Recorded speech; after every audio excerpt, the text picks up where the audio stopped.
Well, you've all been waiting for it and you've all been waiting patiently. Today, we are going to be cutting the through dovetail joint. So, this is a rather long video, so I'm going to stop chatting. Let's get going.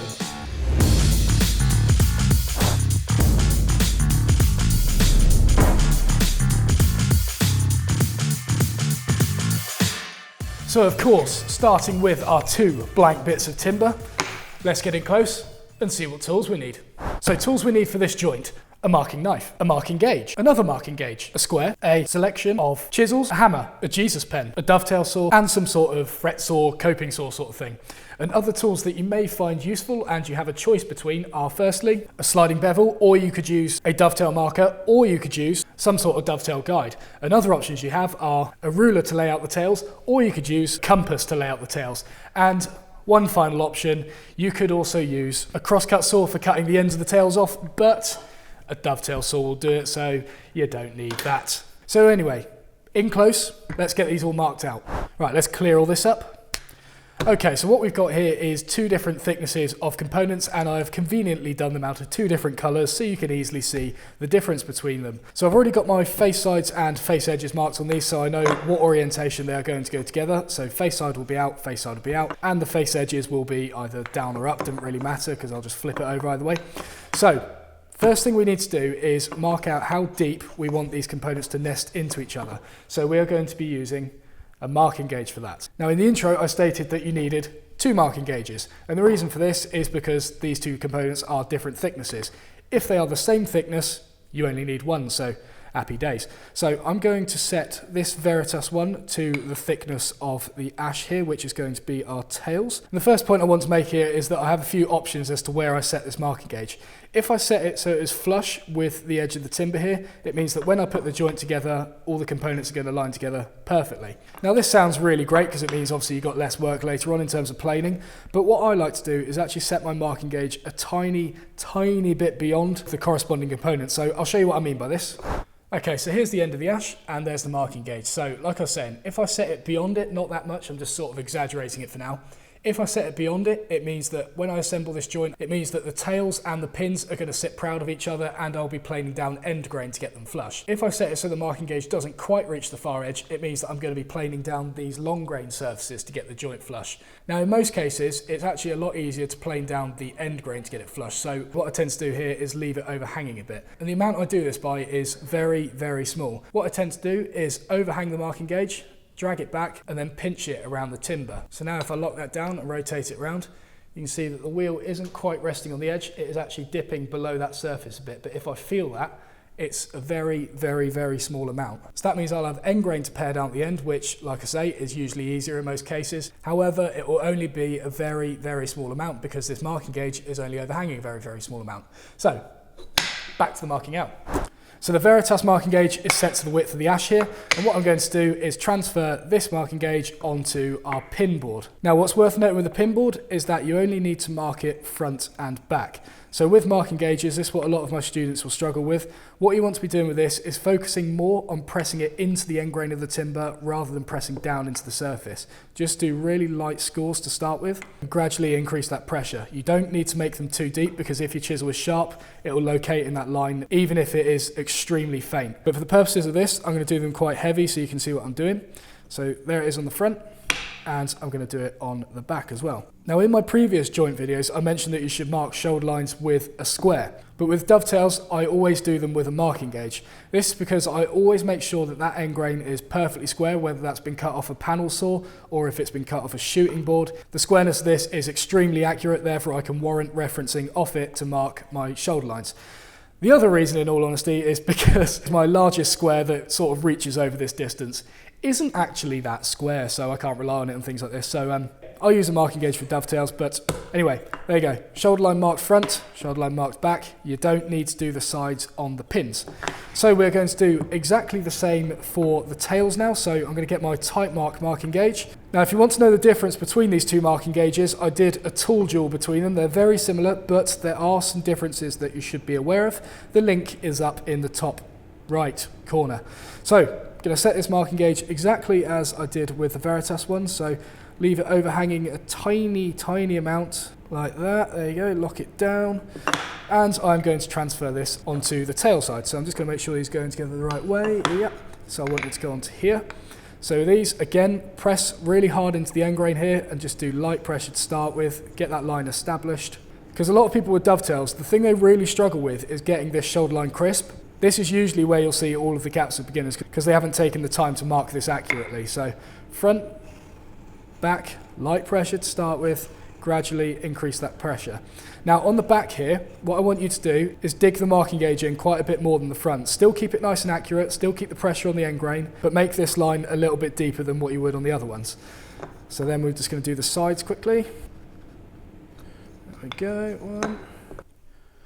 Okay, there we go. Shoulder lines are all marked out, so next thing we can do is start marking out the tail spacing. So, to the vise.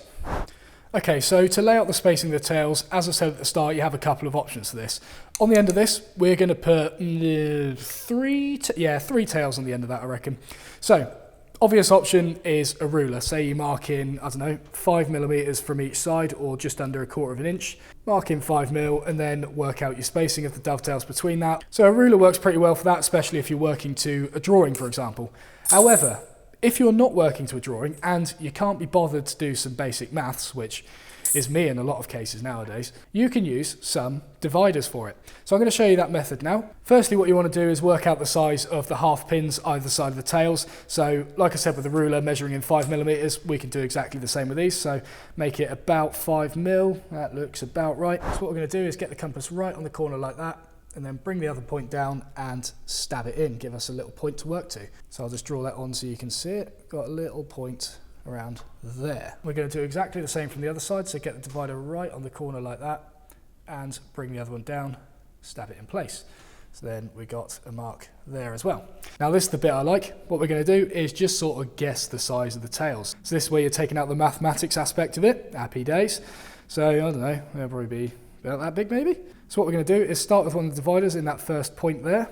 Oh, I've got wobbly hands today. There we go. And we're not going to stab this other one in. We're just going to walk it along. So pop it in that point, and then we're going to walk it along hopefully 3 times. 1, 2. Oh, I've completely overdone that. That was rubbish. Right, let's start again. Right, 1, 2, 3. Right, so that hasn't quite reached that other point. So what we're aiming to do here is actually for that to overstep it.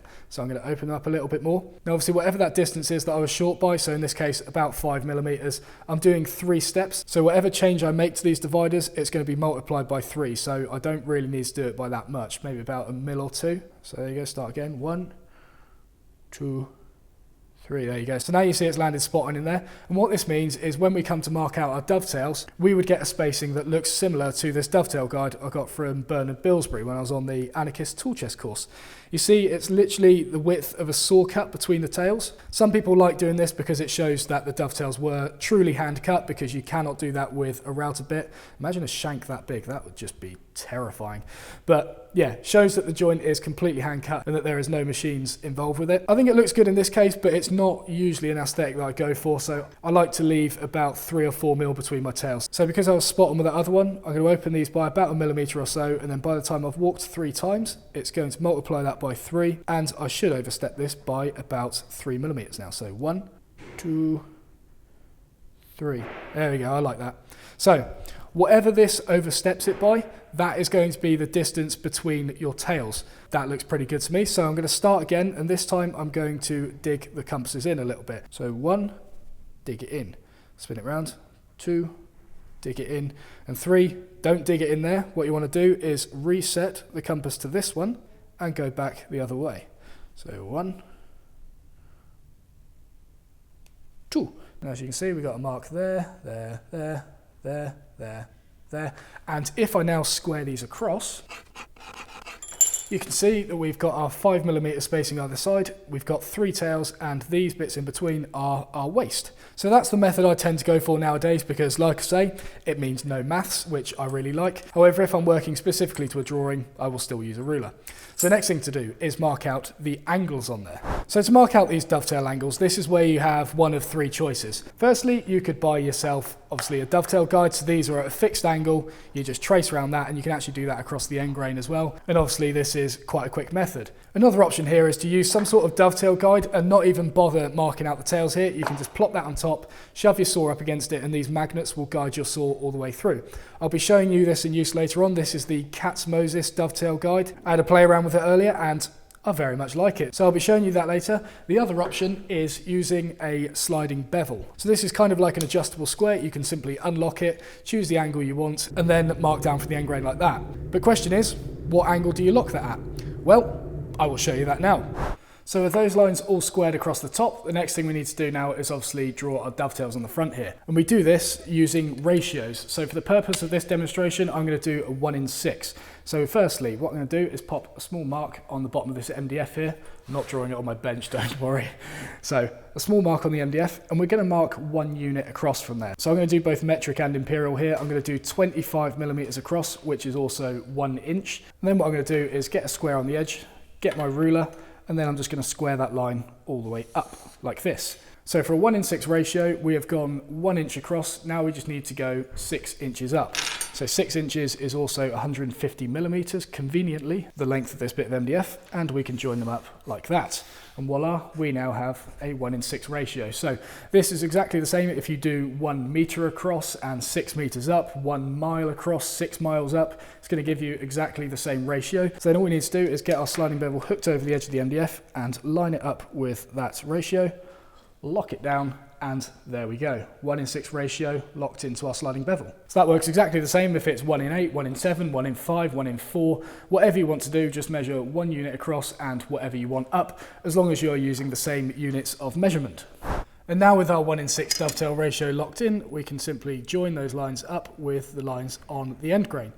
My Jesus pen has started running out, guys. I need to get a new one. I'm sorry, I'm using a pencil for this now. So just take your time with this. The marking out is arguably the most important bit of dovetailing because there's no point working accurately to inaccurate lines because obviously that's still going to be inaccurate. What I'm going to do now is just mark the waist so I know what sides of those lines I'm actually meant to be cutting out. Again, it's very easy to do, especially as a beginner or someone with my level of experience. If I'm doing loads of draws, for example, it's still very easy to cut out the wrong line.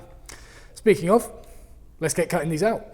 So to cut these out, you could do exactly as I said in my video how to saw correctly. The link is up here for that. Watching that, you'll get some great tips for cutting these dovetails. So what I'm going to do is start on the back edge, just nibble away at that line. I've got my saw already angled to match the angle of the dovetail. I'm blowing away the waste as it's created. And then that line is perfectly established, square across the timber. And then once I've done that, I can just continue it on down to the baseline. And obviously at this point, don't cut through the baseline because again, it's what a lot of beginners do. They think, oh, I'm cutting a dovetail, they get completely carried away and then they cut below that shoulder line and you get a nice old gap there. So don't do that. It's not great, obviously, just get as close as you dare. So that looks pretty good to me. So you can do that all the way along. I would suggest working on the right hand side of the tails and then the left hand side of the tails or vice versa. Just do all the same side and then all of the opposite sides in one go. So then you'll start reinforcing your muscle memory. Okay, so before going any further with cutting the tails on these, I wanted to highlight the use of dovetail guides. Now I've got 2 here. These were sent to me by Jonathan Katz-Moses of Katz-Moses Woodworking. And what these will do is really help you with the sawing, with dovetailing. Now how do they do this, you might ask? Well, they are magnetic. Now these are made from solid urethane, which is the same material they make pool balls from. So I would tap it on my workbench to sort of show that, but I'm worried it might dent it quite considerably. So yeah, these are pretty hard wearing bits of kit. They're also clear. So when you put them on the top of your component, you can still see if you're cutting on the right side of the line, because like I said earlier, it's very easy not to do that. So I'm going to show you these in use. I will be doing a tool duel between these dovetail guides and the David Barron dovetail guide in the near future. So if that's available, the link will be up here. If not, I've just done some weird wavy stuff with my hand that doesn't link to anything. But yeah, anyway, let's see these in use. So with this guide, I've got 4 faces I can reference on. I'm using the tails here at the moment, so you might be able to see that there. So that just goes on like that. I'm going to put it up against the pencil line that I've got on the end grain. I'm going to use a Japanese saw for this because that's generally what works better. And then once it's all locked in place, just pull back. And watch this follow the line all the way down completely accurately.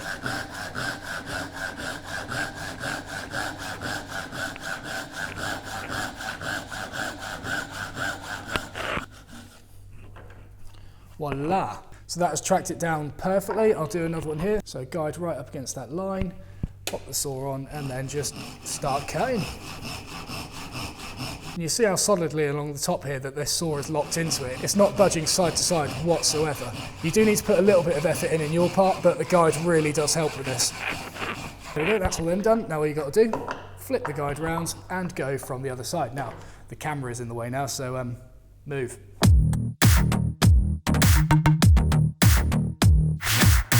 So before going any further with this, I wanted to stress the importance of how important it is that these are cut perfectly square across the end grain. The angle down the front here of the dovetails isn't actually that important, that's mainly there for aesthetics. However, if these are not square, it means that when you come to put the corresponding pin board into that, if these tails were wedge shaped, for example, it would mean that it would split the pin board below the shoulder line, so not ideal obviously. Similarly, if it was wedged this way, obviously you're going to get some horrible gaps down the front here. So really, really important that these are square across the end grain. So like I said, you've got a couple of options there. You could either do it the way I showed you in my video how to saw correctly, put in the time, effort and practice, and you'll eventually be able to get that perfectly square, or grab yourself some sort of magnetic dovetail guide like this. They're not only good at giving you repeatable results down the front here, but more importantly for giving you a square cut across the end grain. And another instance to use dovetail guides is if you were perhaps dovetailing a really nice component or nice bit of timber, for example, that you couldn't afford to mess up. Having one of these would be like your insurance, I suppose. Means that you're less likely to get something wrong with it, obviously. So anyway, now, let's get clearing this waste out. So for clearing out the waste between these dovetails, I'm going to use the New Concepts fret saw. Some people will tell you to chisel in from both sides and just hack that waste out. I have no idea why people do that. It takes so long. It absolutely mushes the end grain between the joints. I really struggle to see a reason for it, but people do it, so each to their own. But this is the method I use. So the advantage with a fret saw over a coping saw is that the blade is incredibly thin, so I'm able to get it down really fine cuts like this. Whereas a coping saw blade is generally a lot thicker and it's difficult to get down saw cuts like this. So because it's so thin, I can literally put it down, just do a couple of drags back and forth, and I'll be able to turn it.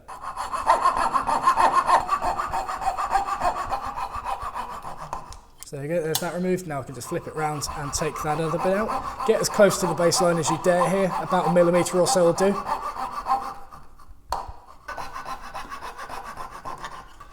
There we go, there's that done. So now let's cut these ends off. So with the tails, we put the marking gauge round all 4 sides, so I've got a little line here that I can work to. The Katz-Moses dovetail guide also has a shoulder section, which is on the opposite side to the dovetail section. So I can literally put that up on there, put my saw against it and just start cutting down. Now, with these shoulders, I like to chisel them down at the end. I don't like to leave them off the saw because it's an end grain joint and I don't really like that being fluffy. So I'm going to show you how you can do that with this guide. Just simply put it up to that line, overhang it by 1 millimetre, saw up to it and just start cutting down.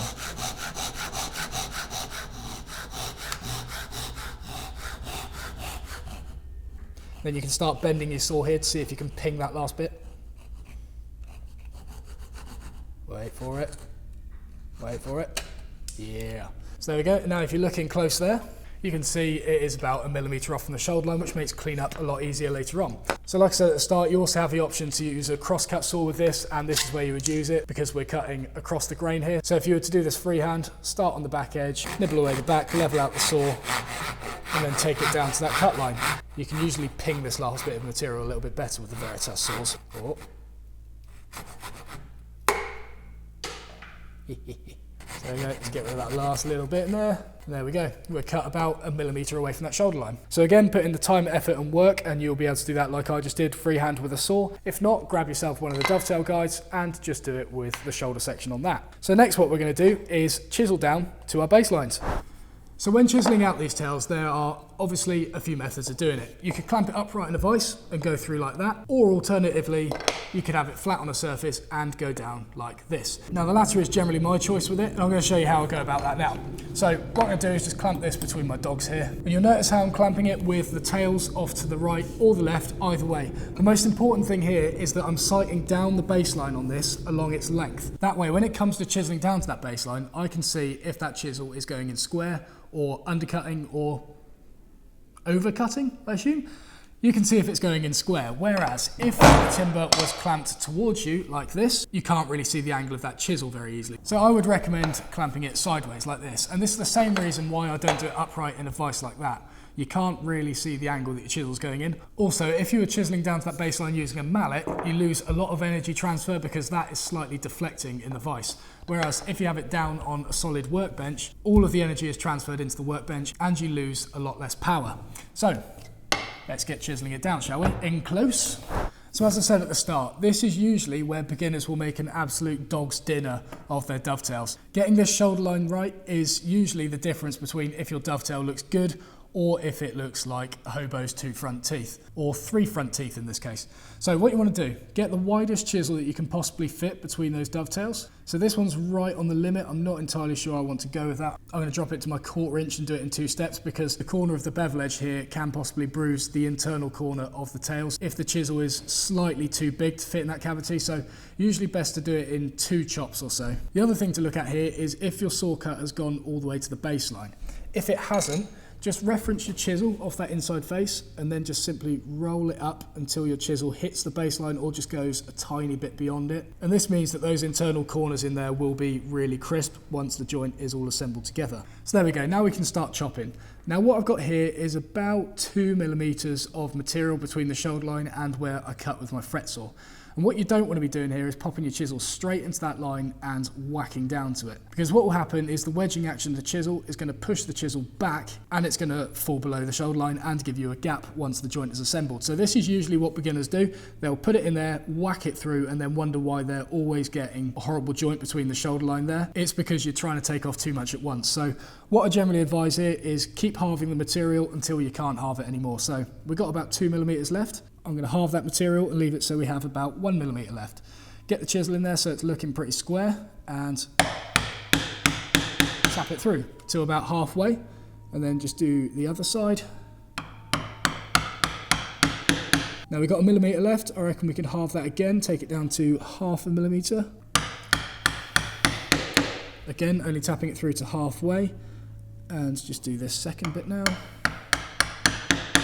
And now we're about 0.5 millimeter away from that line. So if I try and halve that again, it's probably just going to crumble. So I usually say 0.5 millimeter is about as close as you need to get. So now chisel into that shoulder line that we scratched on with the marking gauge, get the chisel square. And what I'm going to do here is do 1, 2 taps, and I'm going to slightly undercut this now. And you'll see the benefit of that later, but what I'm going to do is after those 2 initial taps, I'm simply going to angle the chisel out a tiny bit and put a small dip in the end grain. At the end of the day, an undercut is an undercut. You don't need to start tilting the chisel all the way over like this. It just needs to be like 0.5 degree or 1 degree or so. That is enough. So 2 taps in straight, slight undercut, halfway. I'm going to do exactly the same here for this other bit. 1, 2 in square, slight undercut. There we go. So now we'll do the same for this component. Got about 2 millimeters left, so smack it through halfway. So now chisel in the baseline, 1, 2 taps straight, slight undercut, halfway. Then there we go, that is how you get a nice crisp shoulder line between the tails. And so now once you've done that side, simply flip it over and do exactly the same on the opposite side. So again, if the saw hasn't quite reached the baseline, just get your chisel in there, roll it up, hit the baseline, and then start hacking out the material. So take away halfway, and then once you're about 0.5 millimeter away from the baseline, chisel in the shoulder line, do a few taps square like that, and then slightly undercut it to match the opposite side.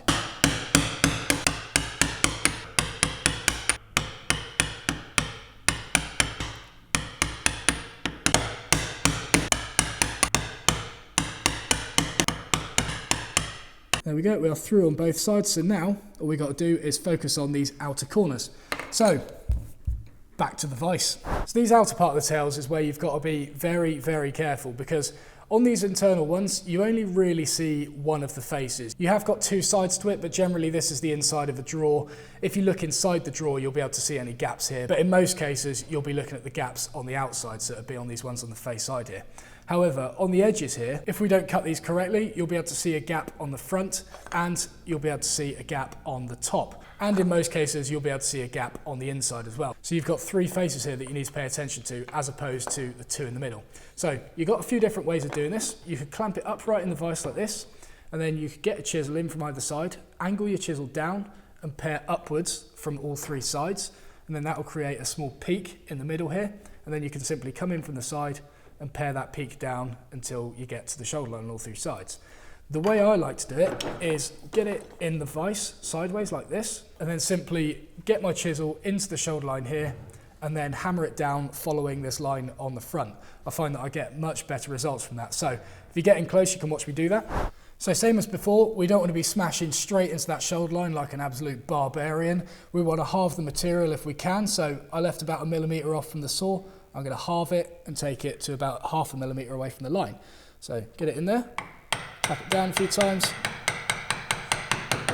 There we go. So I've still preserved the shoulder line at the top here, and now I've taken away that tiny bit of material. It means that my chisel has less chance of being pushed back into the shoulder line. So in the shoulder line like that, and now you can't see it, but I'm down on one knee and I'm really focusing on that shoulder line down the front there.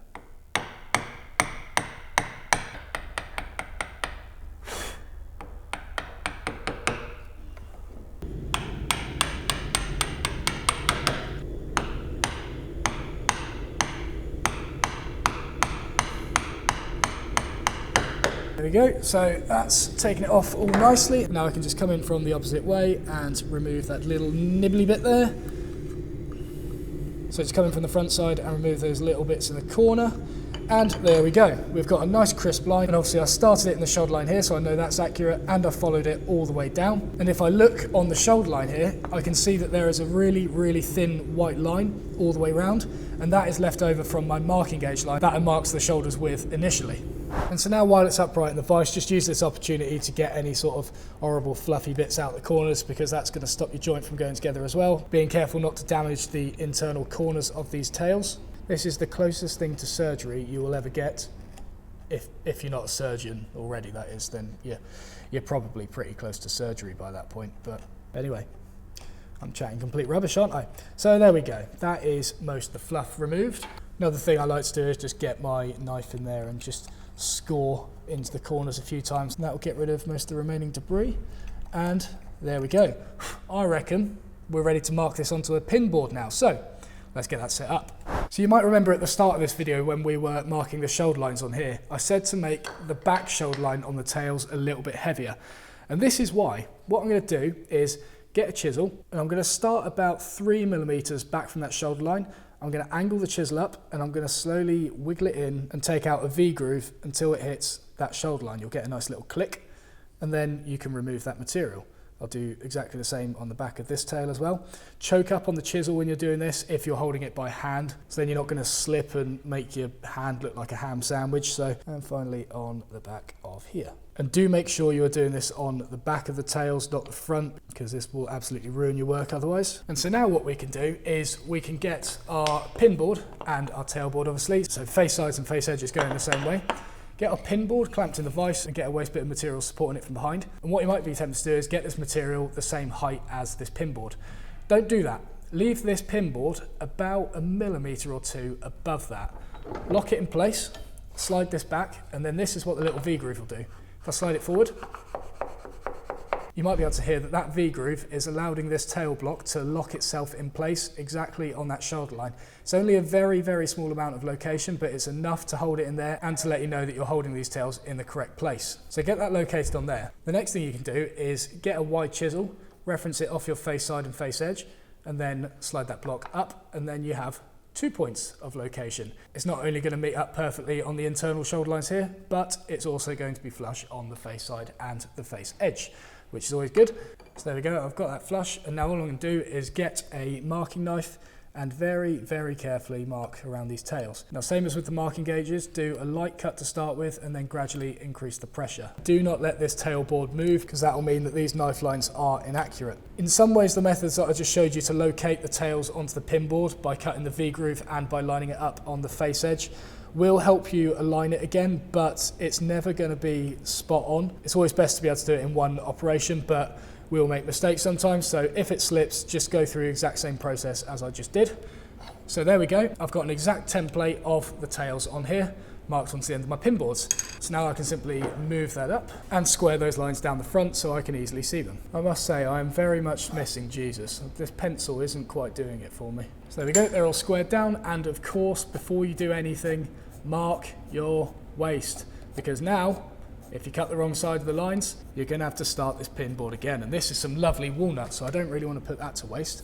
So scribble across the front, scribble across the end grain, and hopefully I'm not going to cut the wrong side of the lines now. So to cut these out, I'm going to show you a few different methods as well. If you use the Katz-Moses dovetail guide, obviously the slope of this section here is able to cut your tails. However, what you can also do with it is cut the pins, because this stem on the bottom here is a dovetail shape, as you can see here, 6:1, which is what I've cut these dovetails to. So I can either put that on here to cut the right hand side, or I can flip it round and that will do the left hand side. Now with these tails, if you remember, it was this one here that I cut freehand, so if I translate that onto here, this line here wasn't cut with the Katz-Moses dovetail guide, so I won't be able to use that as a reference on here because my sawing won't be exactly the same as this guide. However, for all 5 of these other ones, I can use the guide, but for the purposes of this, I'm just going to use it for this middle dovetail and cut out both walls of that, and we'll see what sort of result we get. So here we go, starting with this line closest to me, thumb on the back edge, get it located.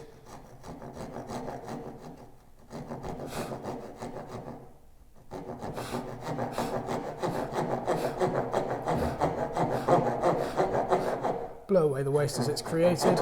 Now I mentioned how important it is that the end grain on the tails is perfectly square. It's also important that these are cut down perfectly square as well, because similarly with the tails, if the pin sockets are wedge shaped, when I go to smash these in, even if these are square, it's still going to wedge it apart. So the pins are the harder bit, because you've got to get this line along the top spot on, and you've got to get this line down the front spot on as well. So again, watch my video on how to saw correctly, and that will give you a few tips on how to go about that. So I'll just continue on with what I was doing.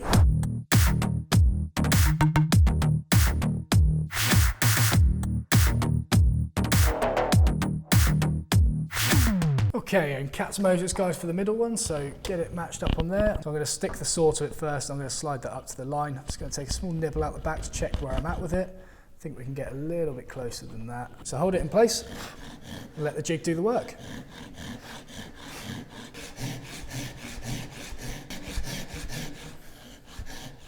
Now flip it over and do the other side. It's worth saying with this jig that you don't need to use it with a Japanese saw, but in most cases with dovetail guides, using a Japanese saw like this is much easier. The same as before, get in there with your fret saw and just hack out this waste. Now here it's worth mentioning that be sure to angle your saw to match the angle of the pin here. It's quite easy to keep it straight and start cutting into the back edge of that, so just be aware of that. There we go.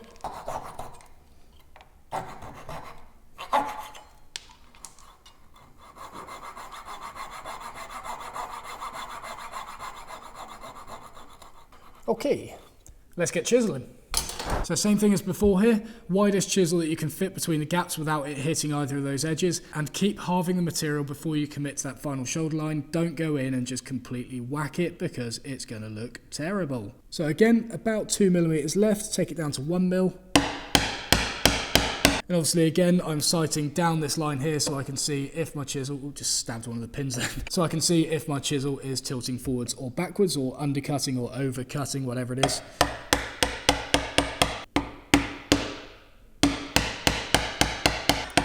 And if you're working from the face side on this component, just be aware that you are chiseling it into a wedge-shaped cavity. So try and keep that chisel central in the socket for now to avoid damaging the internal walls of these pins. We can clean that up later in a vise, so I'm just going to keep this central. So we're in the shoulder line now.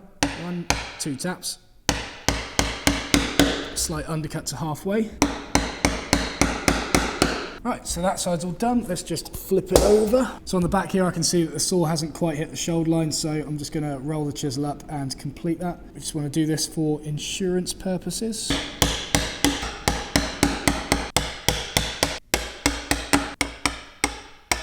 Right, so we're chopped down to the shoulder lines. Let's get it up in the vise now and clean out the corners. So this was what I meant about chiseling into a wedge cavity, because obviously as I was going down, my chisel fits in perfectly there, but as it gets to the back edge, it's not able to fit all the way through. So if I try to whack it too much, then obviously it's just going to damage these internal pins.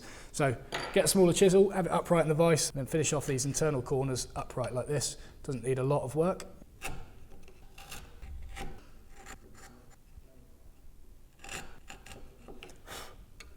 So there you go, I think that's the front all done. Let's just flip it around.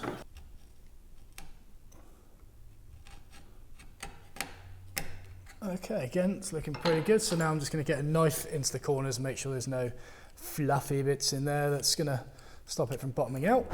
So, before whacking this together, as tempting as it is, do a few checks beforehand to make sure that that is actually a sensible idea. The main one you want to be doing is checking that the shoulder lines are square or are slightly undercut. So what I'm going to do is get a square in there and check that it's hitting both the front and the back baseline. And this is where the undercut that we did will become prominent. The outer shoulder lines of this joint will touch the square, however the middle will not. And the reason we do the undercut is that it prevents a little peak from being formed in between the shoulder lines and stopping this square from bottoming out in there. Once the joint is assembled, that undercut will never ever be seen, so it doesn't really matter. But like I say, you don't have to go completely over the top of the undercut, just a degree or half a degree, whatever will do, will suffice, whatever. So the tails are all good. I'm just going to check the pins as well. That's good there.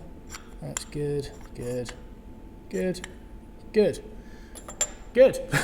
So now just check for any fluffy bits in the corners again, because once you get these under the light, it's quite easy for you to see them. So just get rid of everything you can see in there and try and make it as clean as possible. So as you can see, I like to do this with my marking knife and kind of just pick it out. And same in here as well. Just got a few little bits in there that I don't like the look of. Okay, so that all looks good. The next thing we're going to do is put a small leading edge on the back of all these tails. So get in close.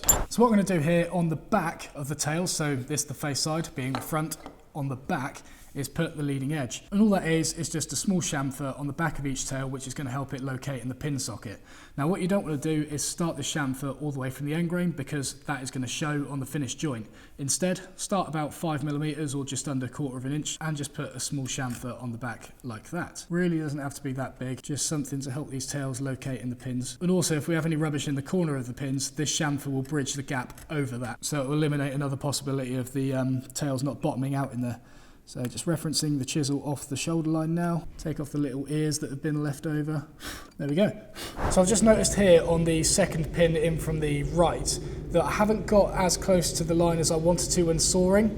I think I could probably do with paring it back a little bit. So what it's tempting to do here is pop your chisel in the end grain and smash it through. But what that's going to do is track the grain down the front here, and you don't know if you're going to get that perfectly square or not. So as tempting as it is, your best bet is to go in from the front. And I generally lower the chisel like this, press in with my thumb on the opposite side, and then just roll it up to hit that line along the top, and then pare through from the sides. Just being really controlled with it. While I'm here, there's a tiny bit at the back here that probably would have compressed, but I don't want to risk it splitting, because when you hammer these together, these parts here are at most risk of splitting. So these outer ones you want to be pretty precise with. Okay, has this 3 hours of filming be worth it? They're locating in there to start with, which is a good start. That's the little chamfer that we just put on the back edge, and it shows that our tails are a pretty good fit, obviously. So let's try tapping it down.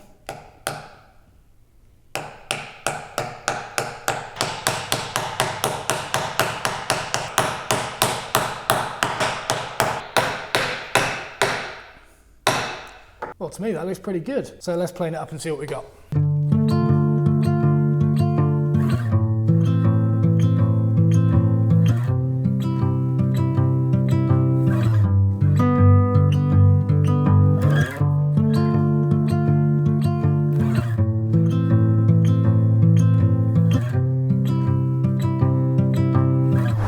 And there we go, guys. That is how you cut a dovetail joint entirely by hand with no machines whatsoever. So if you haven't already, be sure to check out the Katz-Moses dovetail guide. I'll put a link in the description, maybe a card up here as well if I'm feeling generous, and I have enough left. Something like this would be great for beginners who are really struggling with sawing, for example. I mean, the result I've got on this middle tail here is brilliant. There is absolutely nothing wrong with it. The angles on them are perfect, and it was very easy to do as well. So the link for that is in the description. I will also be doing a video covering the extra features this little guide has as well, so keep an eye out for that. But what I always say with dovetailing, guys, is mark out precisely. Take your time with it. If your sawing's off, it really doesn't matter. Just chisel back to those lines and trust that those lines are right. If you take the time to mark them accurately, they will be right. If you mark them wrong, then there's no point working to them accurately, because obviously you're just going to get gaps everywhere. So take your time with the marking out, work back to those lines, and you'll get a lovely joint like this. No glue as well. So there we go. Hope you found that useful. Obviously, chuck any comments below if you have any further questions. I'm sure there's going to be a lot in this topic. And yeah, I will see you in the next video.